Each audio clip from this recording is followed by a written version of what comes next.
Bismillahirrahmanirrahim. Assalamualaikum warahmatullahi wabarakatuh. Alhamdulillahirrahmanirrahim. Pada kesempatan kali ini kita bertemu kembali untuk melaksanakan perkuliahan dasar konversi energi ya untuk topik pembahasan pemanfaatan energi listrik. Sebelum kita memulai perkuliahan kita pada kali ini, marilah kita buka dengan bacaan basmalah bersama-sama. Bismillahirrahmanirrahim. Baik, untuk pemanfaatan energi listrik ini nantinya akan dibahas bagaimana penyaluran atau transmisi dari pembangkit energi listrik melalui sistem transmisi, kemudian didistribusikan hingga sampai ke konsumen atau pengguna.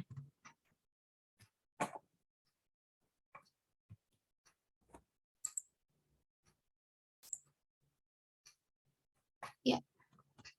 Oke ya, mengapa energi listrik ya? Jadi mengapa energi listrik menjadi sesuatu yang sangat krusial atau penting? Jadi kalau kita lihat memang di sini dikatakan bahwa jika kita ingin menguasai dunia maka kuasailah energi ya, termasuk energi listrik itu. Maksudnya bagaimana? Maksudnya adalah karena energi listrik ini memiliki peranan yang sangat penting ya, vital dan strategis. Nah, kita bayangkan semisal kita sudah terbiasa ya hidup dengan segala kemudahan ya, semuanya menggunakan listrik, kemudian wifi, untuk perangkat-perangkat semuanya kita menggunakan listriknya. Kemudian secara tidak sengaja atau ada kejadian yang menyebabkan listrik padam seperti itu. Nah, ketika kondisi seperti itu kita pastinya sebagai konsumen akan merasa kewalahan sekali ya. Selain panas, kemudian juga kita tidak bisa mengakses internet dan lain sebagainya. Nah, itu ya, padahal baru kehilangan yang namanya energi listrik ya, belum kehilangan nikmat-nikmat yang lainnya. Kemudian untuk poin yang kedua adalah hampir semua sendi-sendi kehidupan umat manusia membutuhkan ketersediaan energi listrik. Nah, oleh karenanya tak berlebihan jika energi listrik telah menjadi kebutuhan yang sangat pokok ya atau utama bagi umat manusia. Karena sangat penting dan strategisnya energi listrik ini, maka pemerintah membuat pasal ya tentang penyediaan dan pemanfaatannya secara aman, andal dan ramah atau akrab lingkungan ya yang diatur pada Undang-Undang Nomor 30 Tahun 2009 Bab 11 Pasal 44 Ayat 2. Ini adalah listrik dan karakteristiknya ya. Energi konversi ya, konversi ini meliputi suhu udara atau suhu alat listrik bisa panas atau dingin. Kemudian berupa mekanik ya, di mana kita ketahui bahwa mekanik ini bisa berupa gerakan, putaran atau getaran.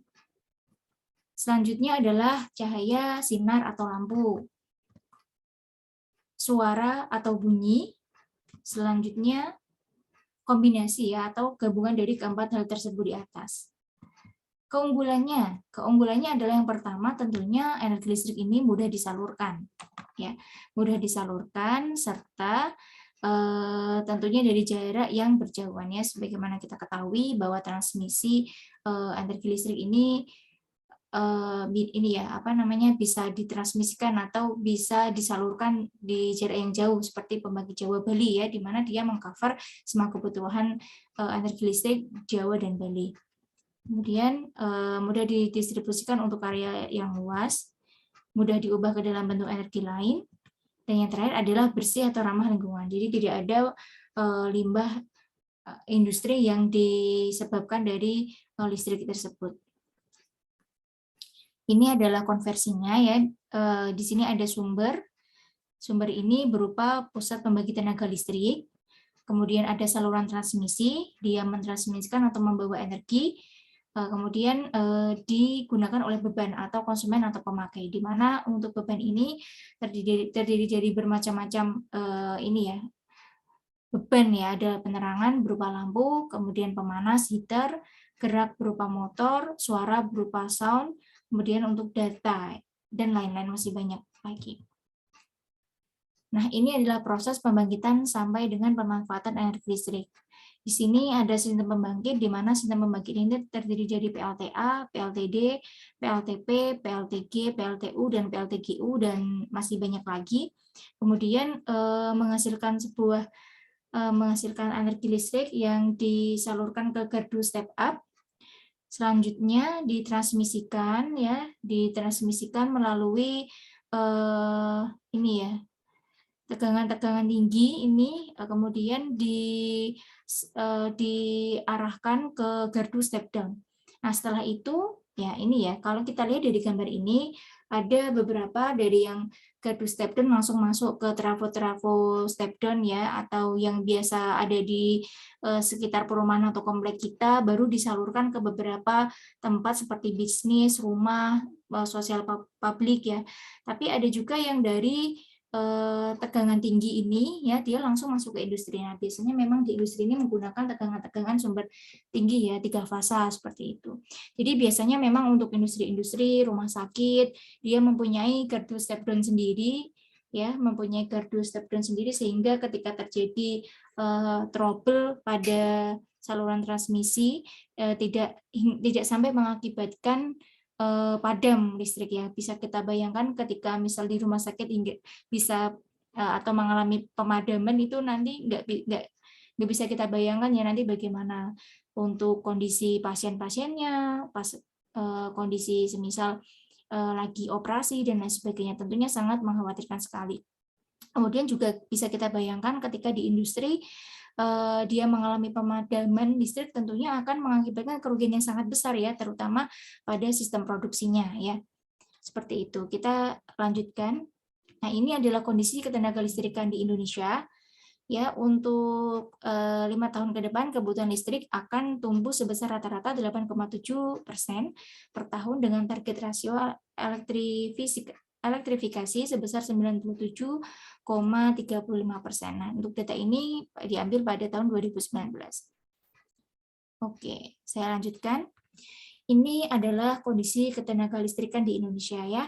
Kalau kita lihat di sini ada beberapa daerah yang ditunjukkan oleh warna hijau, orange, kemudian merah ya, di mana untuk warna hijau ini hampir 70% lebih daerah tersebut sudah teraliri arus listrik ya, atau sudah ada listrik yang masuk ke daerah tersebut. Kemudian untuk yang warna orange ini kurang dari 70% atau kisaran 50 hingga 70%, di mana daerah-daerah tersebut masih sedang ya, atau untuk belum semuanya atau belum semuanya teraliri arus listrik ya. Contohnya ada Kalimantan Kaltara, Kalimantan Tengah, kemudian NTB, NTT, Sulawesi Tenggara ya. Itu. Kemudian ini yang paling merah adalah Papua, di mana Papua ini baru 43,46% daerah yang teraliri arus listrik. Ini data 2014, kemungkinan untuk di tahun 2022 ini tentunya hampir semua atau dari Sabang sampai Merauke ini sudah teraliri arus listrik dengan baik ya, gitu. Ini adalah kondisi ketenaga listrikan di Indonesia ya, untuk perkembangan dan target energi dari tahun 2009 sampai 2015. Jadi memang bisa kita lihat di sini ada sumber energi primer berupa BBM, gas, batubara, tenaga air, panas bumi, EBT, dan lain-lain ya. Di mana sekarang yang masih dikembangkan adalah biomasa ya. Biomasa masih dalam pengembangan, kemudian juga yang masih digalakkan atau yang sedang rame-ramenya adalah menggunakan tenaga surya begitu. Ini adalah proses penyaluran dan pendistribusian sampai ke instalasi pemanfaatan. Tentunya akan terjadi kerugian atau loss daya ya, di mana kerugian daya ini disebabkan losses teknik, losses administrasi, dan listrik ilegal. Nah, untuk listrik ilegal ini memang bisa dikatakan untuk masyarakat kita memang masih sangat-sangat kreatif ya. Jadi memang di beberapa daerah, khususnya di Semarang sendiri, ada beberapa daerah yang dikatakan sebagai kantong ya, kantong pencurian listrik, atau bisa dikatakan sebagai listrik ilegal seperti itu. Nah, tentunya hal ini merugikan dari pihak PLN tersendiri ya. Pada tahun 2005 terdapat kerugian nasional sebesar 11,3%. Nah, ini adalah sistem pembangkit tenaga listrik. Bisa kita lihat di sini ada menggunakan tenaga air. Ini kincir air yang ada, kincir angin yang ada di air laut ya. Kemudian ini pembangkit. Terus ini adalah menggunakan air, gelombang air laut. Ya, begitu. Ini menggunakan panas bumi. Bisa kita ketahui bahwa suatu sistem apa sih yang namanya pembangkit tenaga listrik. Jadi untuk tenaga listrik ini, pembangkit ini adalah bisa dikatakan suatu sistem yang terdiri dari sistem tenaga listrik, instalasi elektrikal, mekanikal, bangunan-bangunan atau civil work, bangunan dan fasilitas lengkap, serta bangunan dan komponen bantu lainnya.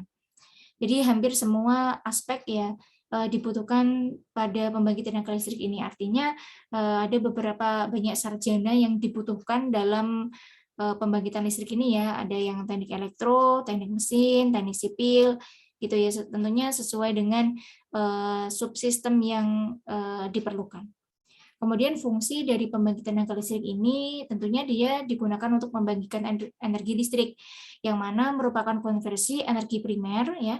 Energi primernya apa nanti tergantung dia menggunakan pembangkit apa. Misal pembangkit listrik tenaga panas bumi, berarti dia menggunakan panas bumi sebagai energi primernya, kemudian diubah atau dikonversi menjadi energi listrik. Selanjutnya, ini adalah jenis pembangkit tenaga listrik yang ada di Indonesia. Ada pembangkit listrik tenaga air, pembangkit listrik tenaga diesel, pembangkit listrik tenaga uap, pembangkit listrik tenaga gas, pembangkit listrik tenaga gas uap, panas bumi, surya, angin, gelombang air laut, nuklir, dan mikrohidro. Nah, pembangkit tenaga listrik makro atau secara besar ini dimanfaatkan secara massal. Beberapa di antaranya adalah pembangkit listrik tenaga air, kemudian PLTU, PLTG, PLT gas uap, PLT panas bumi, dan PLTD atau pembangkit listrik tenaga diesel. Nah, untuk yang mikro atau kecil namun dimanfaatkan secara massal ada 3, yaitu pembangkit listrik tenaga diesel, pembangkit listrik tenaga mikrohidro, dan pembangkit listrik tenaga surya. Untuk pembangkit listrik dalam tahap penelitian dan pengembangan yang masih di tahap penelitian ada sumber energi baru terbarukan, di antaranya adalah biodiesel, biometanol, biomasa, surya atau cahaya matahari, bayu atau angin, dan samudra atau air laut. Oke, pembangkit listrik tenaga yang menggunakan sumber energi primer uranium atau pembangkit listrik tenaga nuklir ya, di mana untuk di Indonesia ini memang belum ada ya. Jadi dulu memang sempat ada di Bandung, tapi memang terkendala masalah politik sehingga memang belum bisa diproduksi atau mungkin belum bisa beroperasi secara resmi begitu untuk pembangkit listrik tenaga nuklir. Untuk sumber energi primer tak terbarukan fosil berupa batu bara, gas, BBM, solar, HSD, MFO. Nah, untuk sumber energi primer terbarukan non fosil contohnya ada air, panas bumi, surya, angin, samudra atau air laut. Untuk sumber energi baru terbarukan non fosil ada biodiesel. Biodiesel ini adalah minyak nabati yang berasal dari berbagai jenis tumbuhan, bisa berupa tanaman jarak, randu, kelapa sawit, dan lain-lain. Untuk biometanol, yaitu cairan biokimia yang berasal dari sumber karbohidrat, bisa terbuat dari singkong, ubi, sagu, maupun tebu.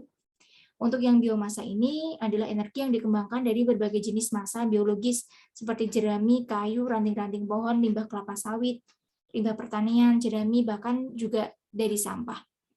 Nah, saat ini sedang dibangun PLTU batubara 10.000 MW tahap 1, dan untuk 10.000 MW tahap 2 akan dibangun PLTU batubara sekitar 40%, kemudian untuk PLTP 60%, di samping pembangkit listrik kecil lainnya di berbagai daerah. Kemudian beberapa pertimbangan untuk pembangunan PLTU adalah pertumbuhan beban yang sangat cepat ya, sehingga sesegera mungkin harus diatasi. Jadi bisa dikatakan bahwa kebutuhan listrik ini tidak sebanding dengan sistem pembangkit yang ada. Kemudian untuk membangun PLTU ini memang relatif lebih mudah dan lebih cepat jika dibandingkan dengan membangun PLTA. Tentunya untuk biaya pembangunan PLTU juga lebih murah jika dibandingkan dengan PLTA. Kemudian untuk kapasitas daya yang dihasilkan dapat didesain sesuai yang diinginkan. Bisa dibangun di berbagai tempat sesuai pilihan kita. Bisa dibangun di dekat pusat-pusat beban sehingga biaya transmisi atau penyaluran lebih murah dan lebih efisien. Jadi bisa didekatkan sekali dengan pusat beban yang kita gunakan. Namun kita juga tidak bisa memungkiri bahwa PLTU mempunyai beberapa kelemahan. Di antaranya adalah dia menggunakan sumber primer tak terbarukan ya, atau tidak bisa diperbaharui. Sumber energi primer tersebut saat ini memang sangat overexplored ya. Kemudian untuk ketidakpastian penyediaan sumber energi primer karena sangat overexplored tadi, sehingga tidak pasti ya penyediaan sumber energi primer itu ada atau tidak. Tentunya kelemahannya juga biaya operasional yang sangat mahal, belum juga untuk masalah polusi dan dampak lingkungan yang bisa ditimbulkan. Terus ada pertanyaan, mengapa tidak dibangun atau dikembangkan menjadi PLTA saja? Ya, tentunya PLTA ini sangat tergantung dengan kondisi alam. Biaya pembangunannya besar atau mahal, kemudian untuk proses dan pelaksanaan pembangunan memakan waktu yang lama, dan berbagai permasalahan lainnya. Mengapa tidak dibangun atau dikembangkan menjadi PLTP? Nah, beberapa pertimbangannya adalah PLTP memiliki karakteristik yang sama dengan PLTA. Belum juga PLT panas bumi menggunakan panas bumi sebagai energi primernya juga membutuhkan air sebagai bahan baku untuk diuapkan. Keberadaan panas bumi pada umumnya di hutan lindung. Oke, dan beberapa pertimbangan sebagaimana PLTA harus benar-benar dicermati. Bagaimana dengan pembangunan atau pengembangan pembangkit tenaga listrik yang menggunakan sumber energi terbarukan atau baru terbarukan? Energi baru terbarukan adalah energi yang pada umumnya berupa sumber daya non-fosil yang dapat diperbaharui, sehingga keberadaannya ini tidak akan pernah habis. Nah, beberapa contoh potensi sumber energi terbarukan ya yang bisa dieksplor adalah panas bumi. Ketika kita bisa memanfaatkan secara maksimal, maka kita akan bisa mendapatkan 27.000 MW.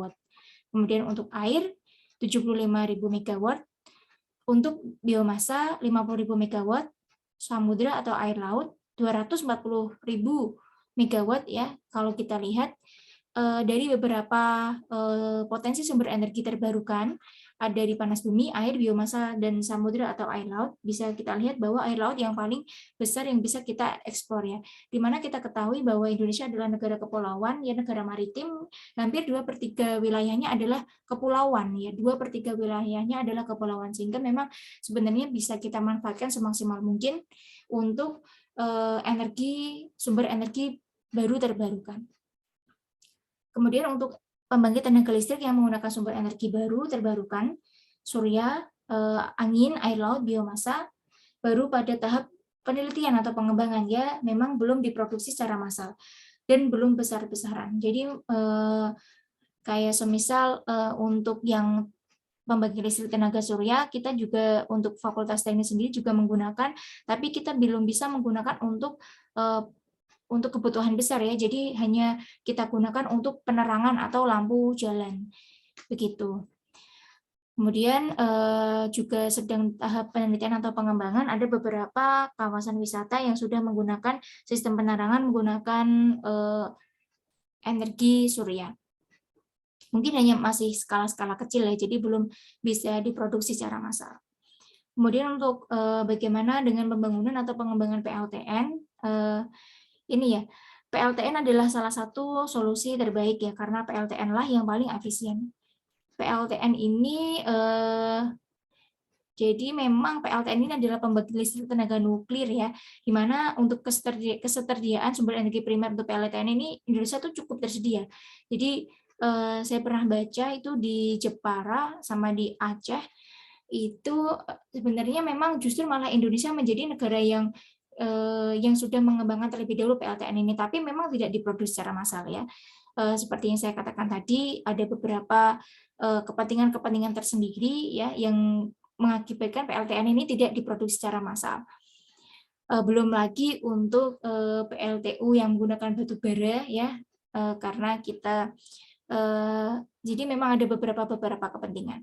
Masalah yang muncul adalah reaksi dari masyarakat ya, kelompok masyarakat tertentu yang menolak dibangunnya PLTN dan sangat rendahnya disiplin bangsa Indonesia. Kemudian perlu adanya sosialisasi dan pencerahan kepada masyarakat secara lebih intens sehingga pembangunan PLTN di Indonesia ini bisa diterima dan diwujudkan.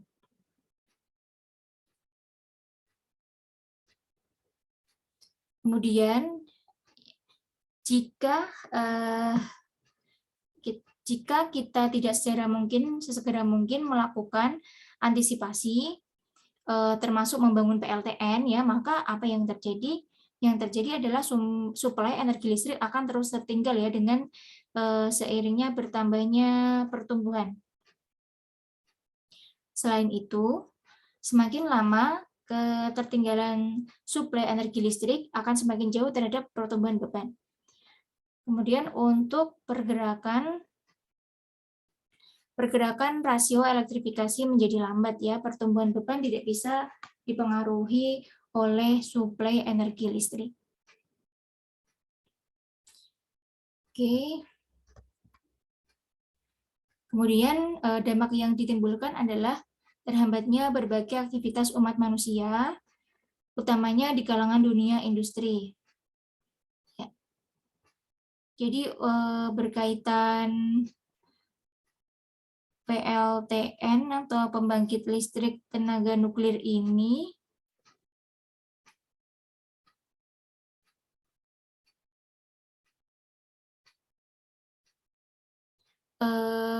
dampak yang bisa ditimbulkan adalah kita tidak bisa berharap investor mau berinvestasi di Indonesia karena listrik merupakan salah satu kebutuhan pokok bagi DU atau DI ya. Kemudian untuk implikasi terhadap pertumbuhan investasi, ekonomi dan berbagai sektor kehidupan lainnya. Terus saya mau menjelaskan tentang PLTN lebih lanjut ya.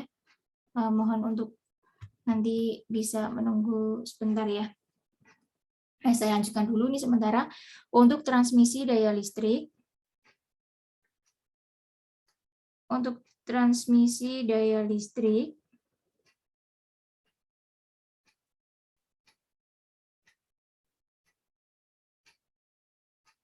transmisi daya listrik ini secara pengertiannya dia adalah penyaluran energi listrik. Bisa dikatakan bahwa proses dan cara menyalurkan energi listrik pada jarak yang berjauhan dari satu tempat ke tempat lainnya. Jadi pembangkit listrik ke gardu induk dan dari satu gardu induk ke gardu induk lainnya. Yang terdiri dari konduktor yang direntangkan antara tiang-tiang tower melalui isolator-isolator dengan sistem tegangan tinggi atau ekstra tinggi. Ya. Kemudian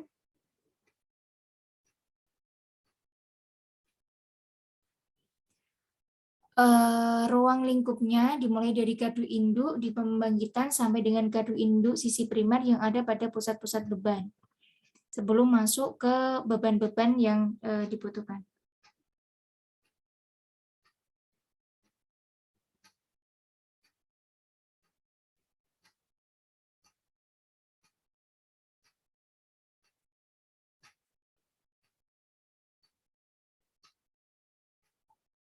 Jenis dan untuk jenis arusnya, arus listrik DC dan arus listrik AC. Jenis dan ruang lingkup penyaluran ada saluran udara, overhead line, saluran bawah tanah, saluran bawah kabel laut, gardu induk tegangan tinggi, gardu induk tegangan ekstra tinggi, gardu induk, gardu hubung, pusat pengatur beban, dan unit pengatur beban. Ini adalah jenis dan ruang lingkup penyaluran. Saya langsung menjelaskan ke bagian ini saja ya, distribusi. Untuk sistem distribusi daya listrik, untuk pengertiannya adalah pembagian atau pengiriman atau pendistribusian energi listrik dari instalasi penyediaan atau pemasok ke instalasi pemanfaatan atau pelanggan seperti kita ini ya, konsumen. Dengan kata lain, fungsi distribusi adalah merupakan suatu sistem tenaga listrik yang langsung berhubungan dengan pelanggan, karena satu daya pada pusat-pusat beban atau konsumen dilayani langsung melalui jaringan distribusi. Ruang lingkupnya dimulai dari sisi sekunder trafo tenaga di gardu induk sampai dengan APP ya, alat pembatas dan pengukur. Biasanya tiap-tiap daerah itu ada APP seperti Semarang Timur seperti itu. Jaringan distribusi tegangan rendah untuk melayani pelanggan rumah tangga, kemudian pelanggan bisnis, sosial dan publik ya. Di sini daya yang digunakan tidak atau sampai dengan 197 kV ampere.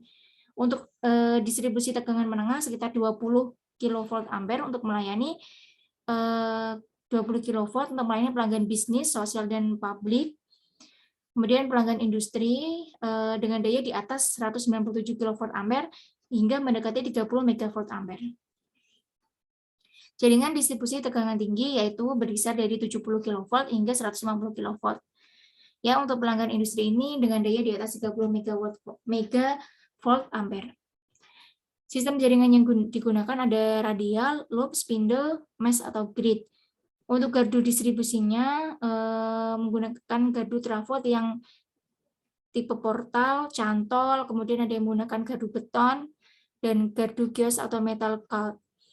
Ruang lingkupnya adalah untuk saluran udara tegangan menengah atau SUTM 20 kV, saluran kabel tanah tegangan menengah SKTM 20 kV, saluran kabel bawah air laut 20 kV, saluran udara tegangan rendah atau SUTR 220 volt, dan seterusnya.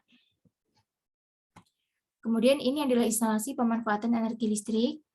Yang dimaksud pelanggan PLN adalah pihak-pihak yang membeli berlangganan atau menggunakan energi listrik, atau pihak yang memanfaatkan energi listrik dari pemasok ya. Kita ini adalah pelanggan listrik gitu. Untuk ruang lingkupnya dimulai dari instalasi sirkuit utama setelah APP, kemudian ke sirkuit akhir atau berupa beban. Ini adalah instalasi atau pemanfaatan jenis pelanggan ya untuk rumah tangga. Kita bisa lihat untuk tempat tinggal, kontrakan, rumah susun, perseorangan, rusun milik Perumnas, asrama milik swasta, asrama mahasiswa, dan lain-lain. Untuk kebutuhan sosial meliputi rumah sakit, rumah ibadah, panti sosial, pusat rehabilitasi, asrama pelajar milik pemerintah, kantor polisi, ya, kantor LSM, museum, dan lain-lain.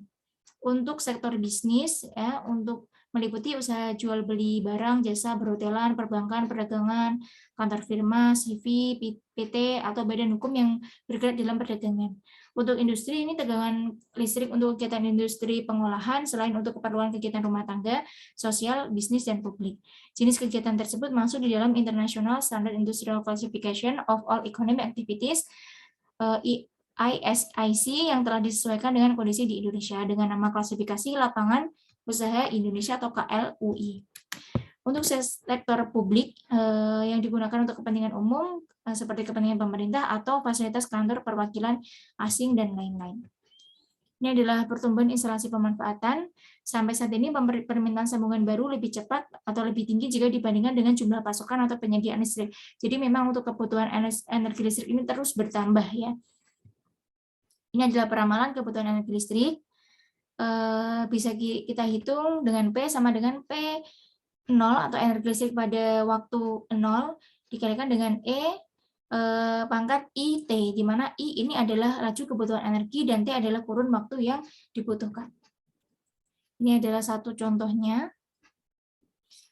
Contoh soalnya dengan menggunakan nilai konsumsi energi listrik di Amerika Serikat tahun 1970, yaitu 70,8 kali 10 pangkat 18 Joule, dan menganggap laju pertumbuhan energi adalah 4%, hitunglah konsumsi energi listrik pada tahun 2000. Ya, artinya P-nya sama dengan P0E pangkat IT, 70,8 kalikan 10 pangkat 18 dikalikan E berpangkat, ya, epsilon E 0,04 dikalikan 30 tahun, atau kurun waktunya adalah 30 tahun. 4% ini, 0,04 ini adalah laju pertumbuhan energi, ya. 4% kita jadikan bilangan desimal menjadi 0,04. Ini rencana penambahan pembangkit tahun 2015 hingga 2019. Ini kronologis program 35.000 MW. Proyeksi ini hanya beberapa slide untuk menambah pengetahuan teman-teman semuanya ya. Jadi untuk proyeksi kebutuhan tenaga listrik tahun 2015 hingga 2024, di sini dikatakan pada tahun 2022 ini nanti rasio elektrifikasi PLN dan non-PLN ini diharapkan mampu mencapai angka 99,9% ya, di mana kebutuhannya adalah 392 TWh.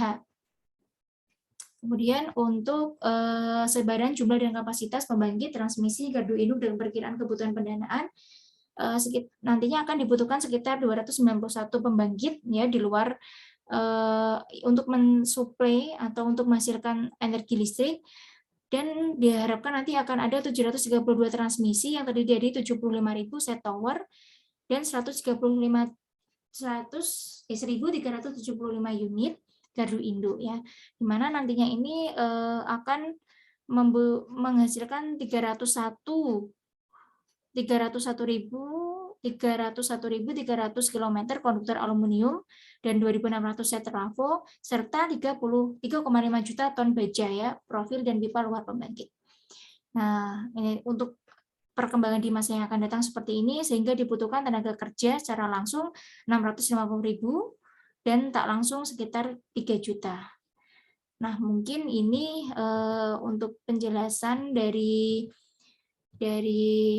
pembangkit tenaga listrik untuk perkuliahan dasar konversi energi. Jadi nanti yang perlu kalian perhatikan adalah bagaimana proses penyaluran energi listrik ya dari sistem ini ya, dari mulai pembangkit tenaga listrik, kemudian transmisi, dilanjutkan distribusi hingga sampai ini ya proses pembangkitan sampai dengan pemanfaatan energi listrik. Nanti bisa kalian pelajari kembali ya. Yang perlu kalian perhatikan dari perkuliahan kali ini adalah bagaimana kalian memahami sistem pembangkit, sistem transmisi, sistem distribusi hingga sampai ke konsumen. Mungkin itu yang bisa saya sampaikan. Mohon maaf apabila dalam penyampaian terlalu cepat. Terima kasih atas perhatiannya, kurang dan lebihnya mohon maaf. Akhirul kalam, wabillahi taufik wal hidayah. Wassalamualaikum warahmatullahi wabarakatuh.